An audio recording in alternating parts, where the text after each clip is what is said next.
This London Fashion Week is one that I'm never going to forget. Have you ever wanted to know what it's like to attend London Fashion Week?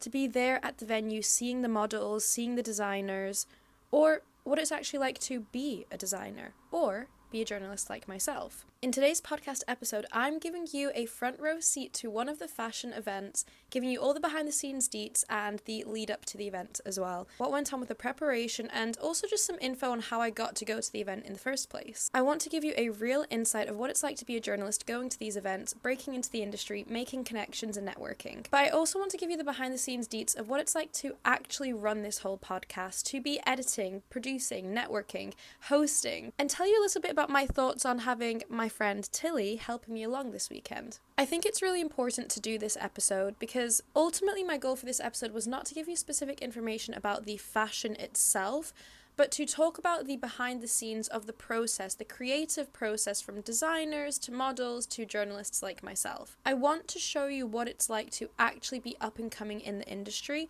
and what it takes to get to places like these. I also want to bring the event to you to show you that it's not that far off from you, and if this is your dream, it's so achievable. I'm an advocate for putting yourself out there and for going after your dreams, and if this is your sign to do that, then please let this be the sign to take it. I'm doing this episode because fashion and culture and politics and society, they all intertwine so much.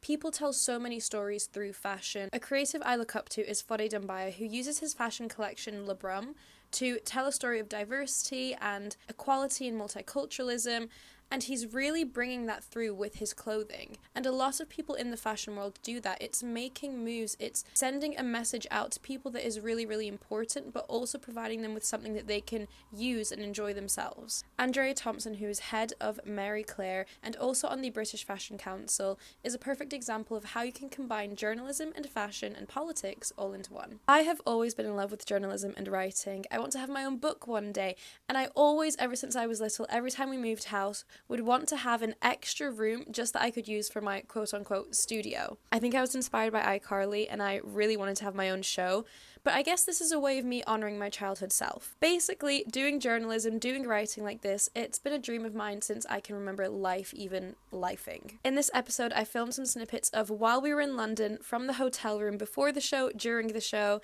and I'm excited to share it all with you. So come along, let me show you the behind the scenes of what it's like to be a journalist at London Fashion Week. Welcome to the behind the scenes of the Behind the Scenes podcast. We're in London, we're getting content for Fashion Week, and we're going to be filming little clips. We're going around to different places all across the city. So come along for the ride, stay tuned, and tomorrow we've got the fashion event. So when I knew I was coming to Fashion Week, I knew that I needed to have someone by my side to help me bring the vision in my head to life of how I wanted these videos to come out. So what better person to do it than my amazing friend Tilly, who is an incredible journalist herself, so hardworking, so talented.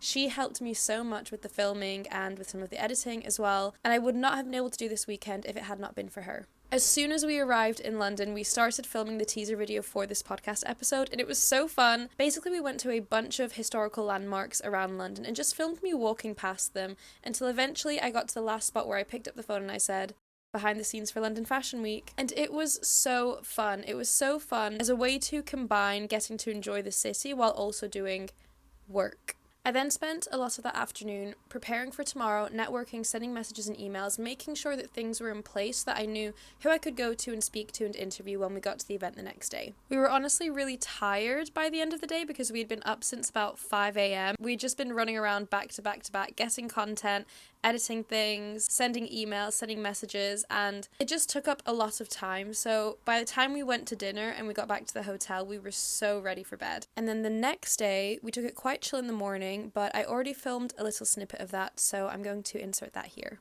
Hello. So it's the day of the London Fashion Week event that we're going to this evening. We've woken up on a cloudy but tame morning, and we're going to go out to do a little bit of shopping, a little bit of exploring. We already filmed the promo video yesterday. We put it out. It was really fun. Go follow and check out my gorgeous girl, Tilly, who edited and co-produced the video. We're very, very excited for today. Excited to see the looks. If you are watching the visual version of this, ultimate performative male right now, but I also have a sunglasses version. Yes. Essentially, the plan for today is we're going to go get some breakfast, we're going to go to the shops, we're going to go to Tala, just have a wander round, and then we're probably going to head back here around 3:30ish, get ready. We want to get to the show a little bit early to see if we can do some behind the scenes interviews, and then we're going to get seated and watch the show. There's also a bar that we passed by last night that we might head into after the fashion event after party. It looks really cute. If you've ever been to Renee's in Manchester where they have the library, like the bookshelf wall, it kind of looked like that, but even cooler, I would say. So yeah, that's my first little update. When we came back and we got to preparing for the evening, I had my outfit planned. I had to bring a massive suitcase as well to fit my coat in, to fit my dress in. We went for very similar vibes. I had a structured blazer dress on with some lace trousers and heels, and Tilly went for a really cute structured top blouse with this really cool skirt as well. And her hair was so gorgeous, slicked back with a curly bit in the front. She looked stunning, and all we kept saying and joking about the whole weekend was how we felt like we were reliving our Devil Wears Prada moment. We have both loved journalism and writing and creative content like this our whole lives, so it was really just like a little bit of a pinch me, just happy moment for us to be there doing that together. But also we were having lots of fun with it, and I think that's the really important thing to note as well. I always say, as much as you can, if what you are doing is something that you love, you're on the right track. If you can do what you love as much as possible, keep doing it. If that is what truly fills your soul, then you're doing the right thing. And for me, journalism and writing and telling stories of diversity and creativity is so important to me. And we weren't just doing work the whole time. It was a nice little weekend getaway from university as well, because we both have a lot of deadlines coming up. And so this was our time to step away, step back, and just have a bit of fun. The preparation process, though, I'm not going to lie, it did take a little bit longer than I had originally planned, because I spent so long trying to make my eye makeup look right, and eventually I got there, but it's just so precise, with doing the eyeliner and the eyelashes. But we got there in the end, we got the hair done, we both went for slick back looks, which was really fun.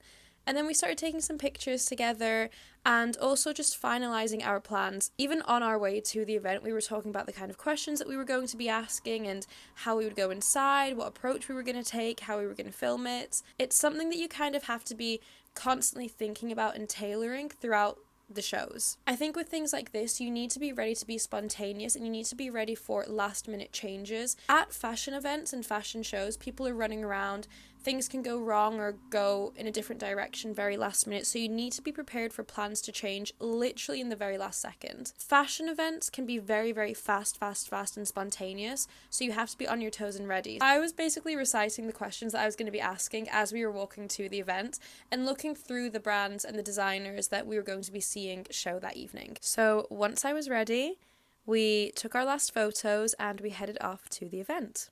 Okay, so we've gotten ready to go to the Flair Fashion show.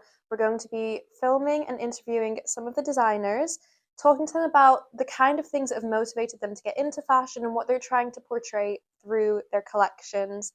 I'm really excited. It's going to be a wonderful evening, and thank you so much to Flair Fashion for inviting us.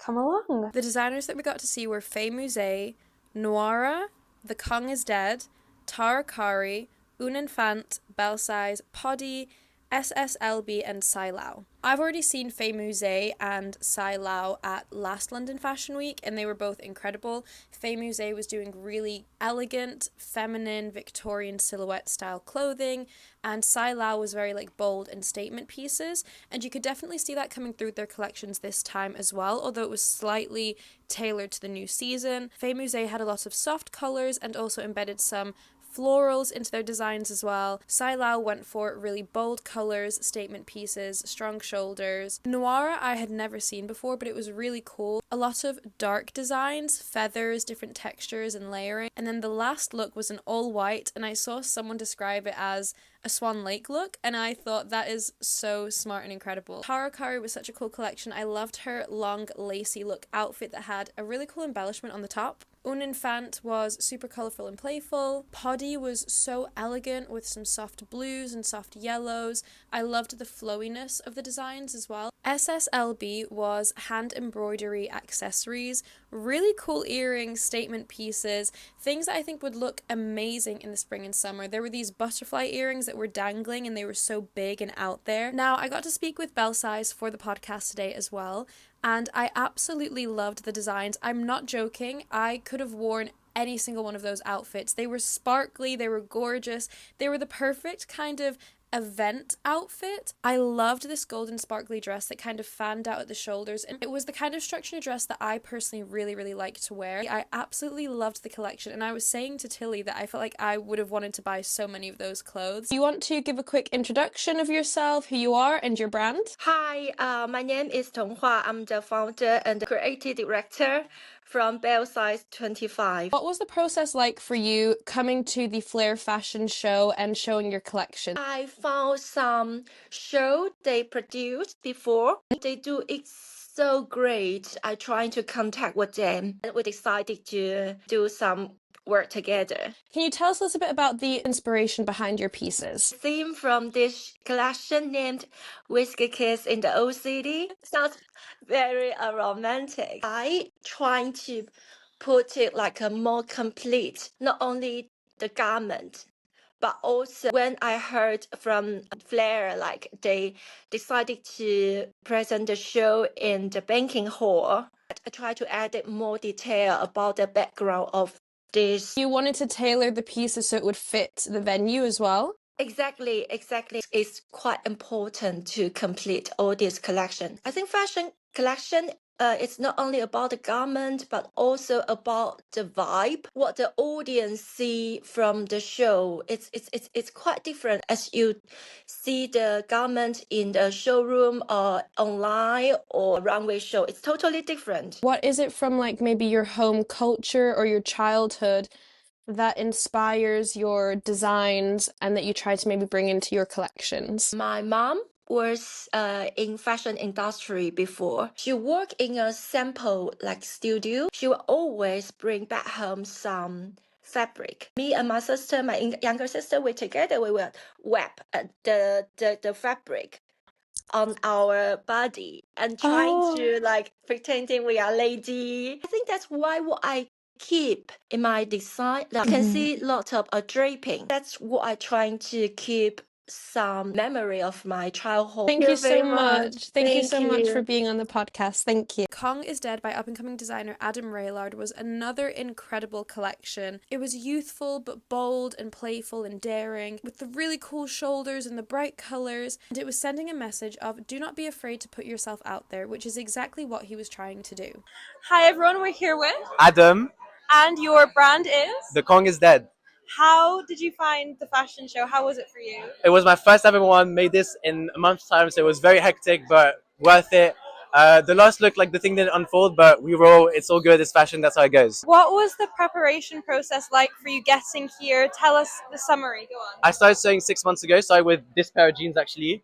Fell in love with the process. I've been working with Flair backstage for a while now. I messaged Mohammed, who the organizer of like Flair, and I'm like, I have a crazy idea. Let me do. I told him that in September. Let me do a show in 6 months. Here we are. Yeah, it's been crazy. I used like a little tiny domestic machine that didn't go to fashion school or anything like to learn design. So it's been crazy.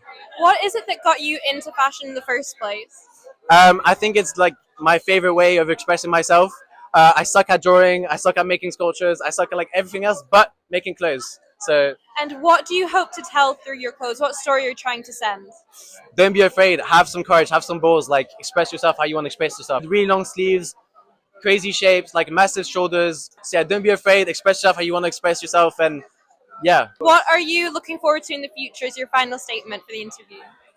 In the future, I want the Kong is Dead to be the #1 streetwear brand in the whole world. Such a fantastic show. Thank you so much. Thank you so much. Thank you. Thank Bye, guys. you. Bye. I think it was so cool how he set that example of he didn't have loads of experience in the past, but he wanted to achieve something, and so he put his mind to it and he put himself out there. He networked and he learned how to do the creative process, and he managed to make it all come together. It was such a cool collection. I loved watching it so much, and I think definitely he's going to inspire so many others to give things a go, put themselves out there, and know that if you have something that you want to achieve, you can do it. Sai Lau was the final designer of the evening, and with his incredible bold statement pieces, we ended the show and we finally got to do some mingling. We are behind the scenes at the fashion show. We're waiting for it to start now. They've pretty much got everyone in here, but to kind of summarize what it looks like, we've got a few people wearing the designers' pieces sat at the front row. It looks quite cute so far. I think the building used to be maybe an old bank. I'm assuming that the models are going to be walking down through the staircase. We've actually got quite a good view at the moment, so fingers crossed, but I'm very, very excited. I've seen Fay Musée before. In September, they had more Victorian style silhouettes. It was very elegant.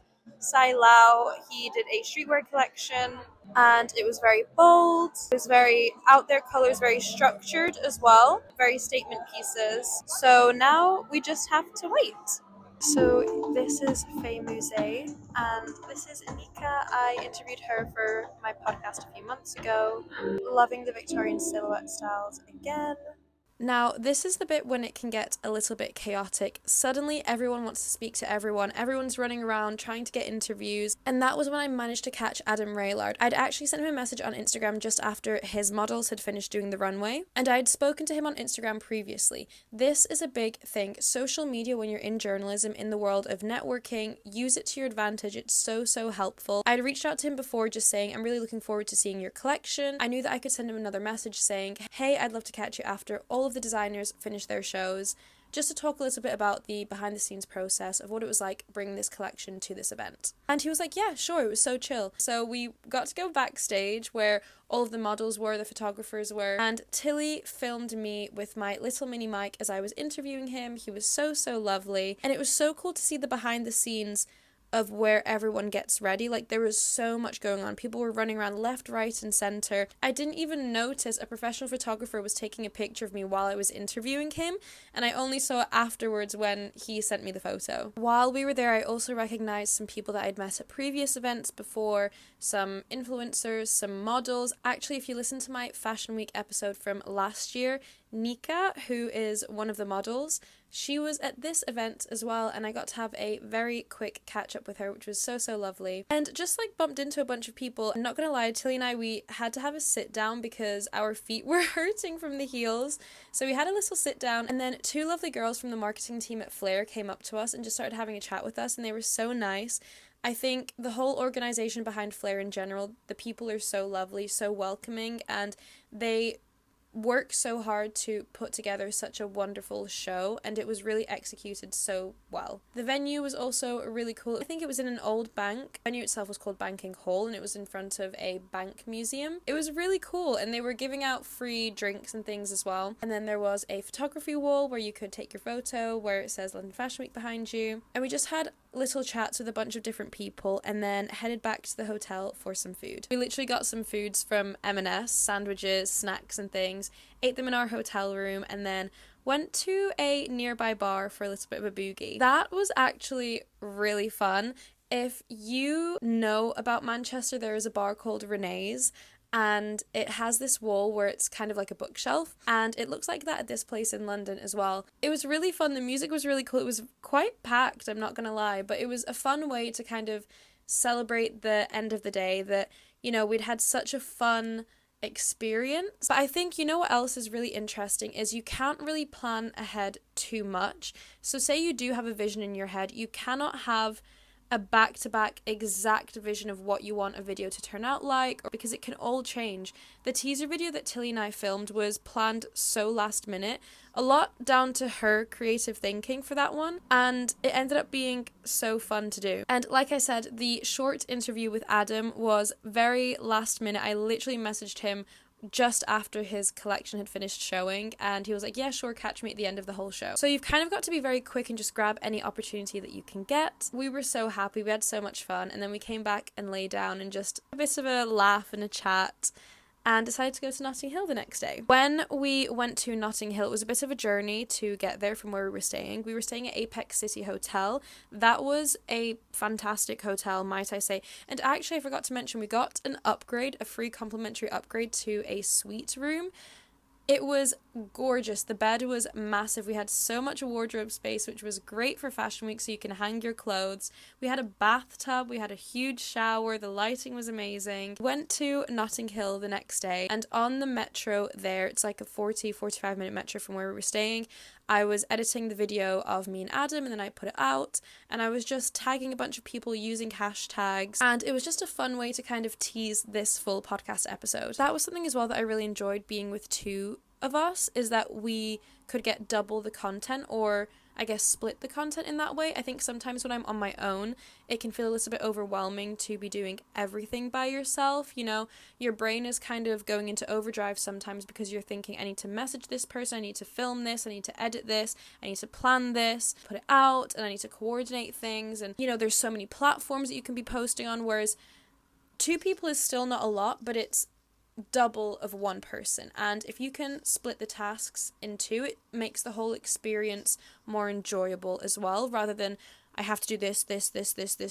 And also I think when you have a little bit more headspace like that, you get to think more creatively, which is again really important in a creative industry. If you're very blocked down by structure, it can take away that creative element and might make it harder for when you put your content out there for viewers, listeners, whoever your audience is, to connect with what you're creating. Essentially, I loved doing London Fashion Week with Tilly. It was so fun, and definitely more stuff for us to come together in the future. Notting Hill was so gorgeous. It was just essentially a touristy day. It's so beautiful, the colourful houses, the shops. We got to see the fur shops and the vintage designer market. So many people walking around that vintage designer market were so cool, wearing like the coolest outfits. And I even tried on one of these racer jackets with like a McLaren logo on it or something. I don't know, it was so fun. And all we kept saying to each other was how happy we felt. We genuinely just couldn't wipe the smiles from our faces. And we kept debriefing over what had happened over the last couple of days, the people we spoke to, the things that we saw, how we felt, what we were going to do. It was like one of those cute girly moments of just romanticizing your life and also thinking about what you wanted to do in the future as well, ideas that we were having. Basically, we were just roaming around Notting Hill the whole day until it was time to go back to the hotel where we had left our suitcases. And I'm not going to lie, I did take a nap for about an hour just on the sofa in the lobby because I think I was quite tired from, you know, all the messaging and the editing and the running around, because it is a lot. Like, you're doing a lot back to back throughout a very short space of time. And then we got the train back, and the whole train journey back I was again sending emails, editing, preparing things to be put out. And I know you're hearing me saying editing, emails, networking, but that is a lot of what goes on behind the scenes of doing journalism. So let me give you a little bit of a rundown of what it actually took for me to get invited to that event in the first place. Like I said, it was essentially networking. The same way that Adam in the interview said, put yourself out there, don't be afraid. That has been my motto for basically all of this. And I think it's something that I learned from my tennis as well. When I was younger and I was traveling to different tournaments in different countries, I didn't really know that many people sometimes, and my dad would just have to push me, like push 12-year-old Mila and be like, Mila, go find a doubles partner, go say hello to someone. I remember there was one time, I have my friend Destiny, who I've interviewed for this podcast before, and she was sat watching a tennis match. I think it was in Paraguay or in Argentina, or maybe even Brazil. I didn't know her at the time, but I literally just went up to her, sat down, and I said, hi, what's your name? And she was like, hi, I'm Destiny. I was like, oh, hi, I'm Mila. Do you want to practice together? And that is how I met people. You know, that's how I got my doubles partners. That is how I made friends. And so I'm very used to just putting myself out there. It's the same with sending emails. You might as well send out an email, send out a message, see if you get a response. Try in any innovative way that you can. Basically, any opportunity that I've had, I've tried to take throughout this experience. If I get invited to a PR and networking event, I'll go see who I can talk to. I have gone to Manchester Fashion Week where I met a couple people, and from that I got invited to London Fashion Week last year. And then by keeping in touch with the people last year, I got to do an interview with Lindsay, which was amazing. And then I've stayed in touch with her. She's so lovely. She is a big part of the Flair Fashion team. It was thanks to her that I got to come to this London Fashion Week as well. And I've met some even more incredible people. And I think essentially also what you realize from meeting and networking is that a lot of people have the same goal of they just want to do what they love and put out a positive message to the world. And I think that's what I really love. I love when you can meet people that you align with and have similar goals and ideas about things. It always reminds me of this quote that I heard once, which is, your passion is what you love to do, and your purpose is using your passion to help others. It's not an overnight thing. It's something that happens very gradually and organically, but I think everything that I'm doing with this podcast and this journalism, I wouldn't be doing it if I didn't love it. And I do. I love it so much. It makes me so happy. I think loving doing what I do is what makes the whole process so much more enjoyable. It's almost like why when you do A-levels or do university, people say you have to choose something that you enjoy to do because you spend so much time doing it. The amount of time that I spend writing things in my planner, writing out scripts, and the actual editing of videos, it could be hours and hours of audio editing. It's also lots of researching behind the scenes, learning about who you're going to be interviewing and what direction you can take the podcast in, learning about algorithms, how to connect with your audience. But I do love it so much, and my biggest dream is to write books. My biggest dream is to write books and do content creation, do traveling, share stories from all around the world. I want to write about different people's lives and different people's cultures, and I'm hoping that I will be able to gradually do that more and more through this podcast. I've also noticed from this weekend that people really enjoy very short form interview style videos. After doing the one with Adam, it seemed to do quite well, so I think I might continue doing stuff like that. It's also really good that I got to do this weekend with my friend because it meant balancing, again, quote unquote, work or what we were there to do with also just enjoying it and enjoying life and making good memories together. My dad asked me afterwards, how was the weekend? Like, did you enjoy it? And I said, yes, I did. I actually really enjoyed it. And I think that's the most important thing. I want to send out the good vibes and the good energy to you. Know that you can achieve anything you set your mind to, and if there's anything you take away from any of my podcast episodes, please let it be that if you want to have a positive impact on the world and you're truly passionate about what you love to do, you can achieve anything you set your mind to. But yes, I'm very excited to see what could come in the future. Ultimately, my biggest goals would be to go to some of the even bigger designer events. I would love to go to LeBrum's show one day. I would love to go back to Paul Costello. I would love to see all the big designers and get to interview so many more people that have so many more incredible stories to tell, and even do it all over the world in different countries. Love to learn about the foods people eat and the way they structure their day when they're preparing for a show. What do they have for breakfast before they start tailoring a piece together, or before they start sketching something out? What was it from their childhood or from their culture, from their family that sparked the vision and ideas in them? And what also are they bringing from their own personal culture into fashion? I think that's very interesting as well. Once I have finished my university degree, oh my gosh, I can't believe that's happening so soon, like it's around the corner. I feel like I can put my foot on the pedal and go full gas ahead with my podcast and my journalism and my writing. Thank you so much for listening to this podcast episode today. Before I plug any more of my own stuff, please make sure you go check out Tilly Snaith Journo on Instagram.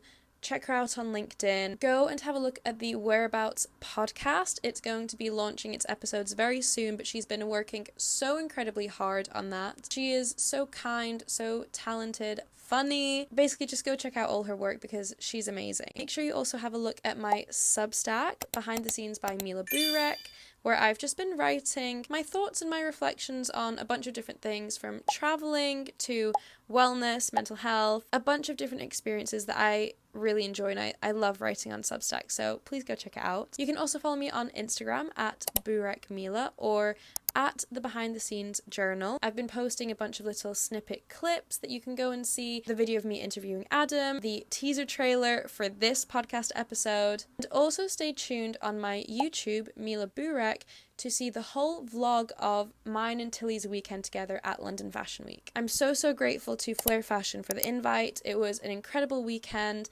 and I look forward to seeing what else the future has to hold. I hope you've enjoyed today's podcast episode, getting a front row seat to London Fashion Week. Please remember to leave me a rating on Spotify, as it helps me out so much, and share this episode with anyone that you think might be interested in it. Maybe you know someone that also wants to experience London Fashion Week for themselves. Thank you so much for listening, and I will see you in my next episode. Okay, bye!